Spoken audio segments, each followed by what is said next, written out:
औज़ुबिल्लाहि मिनश्शैतानिर्रजीम बिस्मिल्लाहिर्रहमानिर्रहीम। अस्सलामु अलैकुम वरहमतुल्लाहि वबरकातुहू। आज मैं आपके लिए एक ऐसा तोहफ़ा लेके हाज़िर हुआ हूँ जो मुसाने के लिए अक्सीर साबित होगा। बाज़ कात ये होता है कि पेशाब में जलन आना शुरू हो जाती है, पेशाब रुक रुक कर आता है और कतरा कतरा आता है और तकलीफ़ से आता है, या फिर पेशाब सुजाक वगैरह हो जाता है, यानी आपके मसाने में या पेशाब वाली नाली में कोई ज़ख़म वगैरह हो जाते हैं तो वो बहुत ही तकलीफ़ का बायस बनते हैं। और उनसे होता ये है कि पेशाब में भी रुकावट आनी शुरू हो जाती है और जलन भी इंतहा की होती है, जिससे बंदे को चैन नहीं आता। अभी पेशाब करके बंदा आता है, फिर फ़ौरन उसको ऐसा महसूस हो रहा होता है कि मुझे फिर पेशाब की हाजत हो गई। जब वो जाता है तो चंद कतरों के अलावा कुछ नहीं आता, लेकिन जब तकलीफ़ बढ़ जाती है तो यकीन करें वो चंद कतरे ऐसे होते हैं कि जान के लाले पड़ जाते हैं। इतनी जलन और इतनी तकलीफ़ होती है, इसको सुजाक कहते हैं। ये जो नुस्खा मैं आज लेके हाज़िर हुआ हूँ, इससे इंशाअल्लाह ये सारी तकालीफ़ अल्लाह के हुक्म से ठीक हो जाएंगी। इसका जो टेस्ट होता है सुजाक का, उसको VDRL कहते हैं। VDRL खुदा न खासा बाहर जाने वाले जो बच्चे होते हैं, ख़ास तौर पे मशरिक़ वस्ता में सऊदी अरब वगैरह, दुबई वगैरह या इधर उधर, तो उनका ये टेस्ट होता है। उसमें भी ये VDRL वाला टेस्ट होता है। अगर खुदा न खासा ये पॉजिटिव आ जाए तो उस मुसाफिर को भी वो सफ़र नहीं करने की इजाज़त देते, इसलिए इसका इलाज भी ख़ुद करें, इंशाअल्लाह ताला आपको सेहत होगी। मैं ये बताना चाहूँगा कि ये होता क्यों है। ये आम तौर पे ऐसी जगह जहाँ लोग यानी पब्लिक इस्तेमाल की लैट्रिनें वगैरह होती हैं, जहाँ पे आम लोग आते हैं और उनकी सफाई वगैरह प्रॉपर नहीं होती, तो वहाँ से भी ये हो जाता है। और ये जो ख़वातीन को अयाम होते हैं मखसूस, यानी पीरियड्स वगैरह, उनमें अगर मियाँ अपनी बीवी के साथ टच करता है, मुबाशरत करता है, तो उससे भी सुजाक होने का 100% ख़तरा होता है, जो दीन में भी बिल्कुल मना है। तीसरा ये होता है कि हमारी खुराक की वजह से, हमारी खुराक में बेतदाली हो, गर्म चीज़ों का कसरत से इस्तेमाल करें, पानी का इस्तेमाल कम कर दें।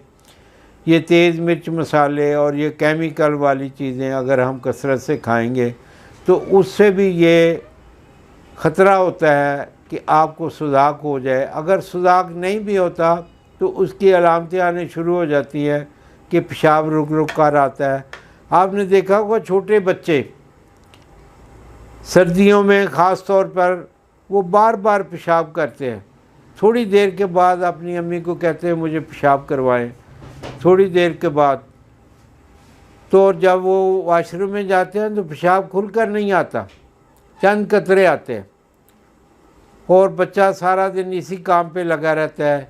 वो पानी की कमी की वजह से ऐसा होता है, या बच्चे को हम गर्म चीज़ें उसकी इस्तात से ज़्यादा अंडा खिला रहे हैं, चाय पिला रहे हैं, या कोई भी ये सलांटियाँ पापड़ वगैरह बाज़ार वाली चीज़ें कसरत से दे रहे हैं, तो उससे ये हो जाता है। ऐसे ही बड़ों में जब हम अपनी खुराक को इतदाल पे नहीं रखते, कुदरत से दूर होते जाते हैं, मौसम के मुताबिक हमारी खुराक नहीं होती, तो फिर उससे ये आर्ज़ा हो जाता है। और जब हो जाता है तो यकीन करें बड़ी तकलीफ़ का बायस बनता है। इसलिए हमें कोशिश करनी चाहिए, सबसे पहले हम अपनी खुराक पे नज़र रखें, फिर कोशिश करें कि ऐसी वाशरूम्स, ऐसी लैट्रिनें जो पब्लिक इस्तेमाल के लिए होती हैं, जहाँ हर तरह के बंदे आते हैं, वो कोशिश करें उनकी सफाई हो तो वहाँ जाएं। अगर सफाई ना हो तो इज्तनाब करें। या खुद उसकी सफाई खुद कर लें, कोई अर्ज नहीं, आपने खुद ही तो बैठना है उसमें, तो ताकि आप बीमारियों से बच सकें। सफाई से मुराद आप पानी गिरा देंगे तो फिर साफ़ हो जाएगी। पानी अल्लाह की कितनी बड़ी नेमत है, ये जहाँ हमारी खुराक का काम करता है वहाँ और कितने हमें पाक साफ़ करता है, पता नहीं क्या कुछ पानी इस्तेमाल करता है। तो वो नुस्खा मैं आपको पेश करता हूँ, आप वो नुस्खा नोट फरमा लें, और अगर खुदा न खास्ता इन तकालीफ में से कोई भी आपको हो तो फ़ौरन वो दवाई बना के आप इस्तेमाल करें, खुद करें, बच्चों को कराएं। ये मर्ज़ ख़वातीन में भी आम तौर पे हो जाता है, ख़वातीन भी ये दवाई इस्तेमाल कर सकती हैं। तो लिखें, रेवन चीनी 50 ग्राम, कलमी शोरा 50 ग्राम, तुखम कासनी 50 ग्राम, ज़ीरा सफ़ेद 50 ग्राम, सोडा बाइकारब, सोडा बाइकारब कहते हैं मीठे सोडे को, ये 50 ग्राम, और कूज़ा मिश्री 250 ग्राम। इन सब दवाइयों को नहायत बारीक करके रखें। ये इस दवाई में से आधा चम्मच सुबह और आधा शाम, और अगर बीमारी की शिद्दत हो तो 3 दफ़ा भी, सुबह दोपहर शाम भी ये खा सकते हैं। ये दूध की लस्सी के साथ खाना है, और कोशिश करें पानी का इस्तेमाल ज़्यादा करें, लस्सी वगैरह ज़्यादा इस्तेमाल करें, और जितनी भी लिक्विड चीज़ें जिनकी तासीर गर्म ना हो वो ज़्यादा इस्तेमाल करें।